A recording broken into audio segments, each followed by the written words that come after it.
Gahalin tulad Ang impeachment complaint po ay parang sinaing na niluto ng House of Representatives. Hilaw po eh. Hilaw na hilaw.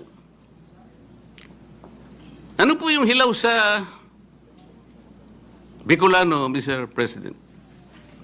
Hilaw din po yata.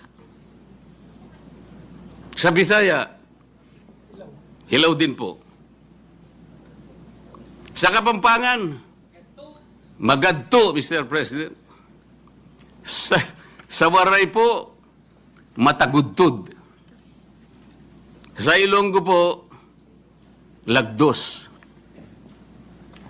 Sa Ilocano, marakusol.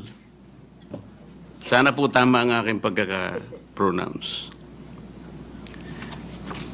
Ang dami pong nagsasalita, Mr. President. Doon lang pa po sa House of Representatives, isa pong bagong pasok doon.